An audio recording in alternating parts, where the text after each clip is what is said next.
back again. I'm back. And guys, gagawa tayo ng ating mozzarella stick. Siyempre, mozzarella stick. Liitan lang natin guys kasi sabi na malaki lang daw.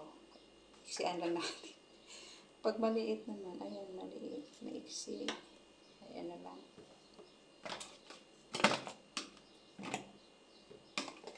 Nice. Liitan lang natin.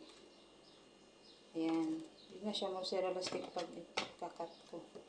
Ganito lang siya kahaba guys. Ayan. Kasi 6 pieces. Ganon katipid. Ayan.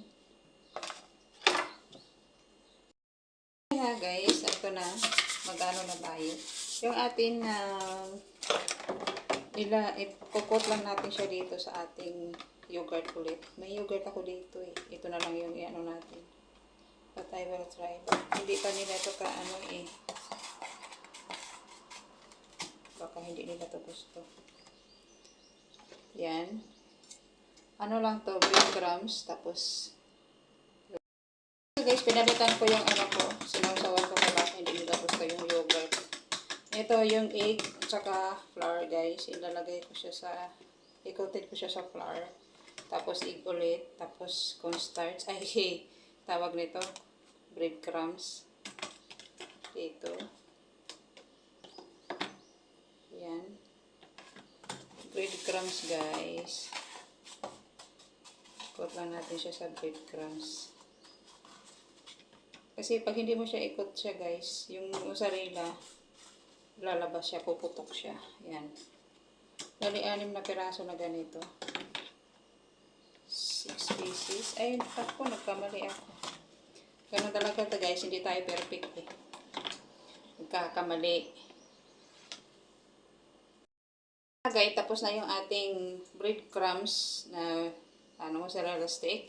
Isusunod naman natin yung ating Oman chips. Oman chips guys. Tapos ito naman mozzarella stick. Durugin lang natin to ha. Ayun nga guys, yung process lang guys. Lagyan natin ng egg yung ating mozzarella stick. Tapos i-dip lang natin dito sa ating harina. Dip ulit dito sa egg.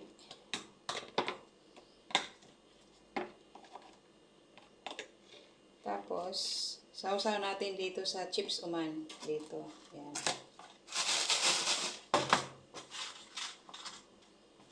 Naging ganito na siya guys. Oh.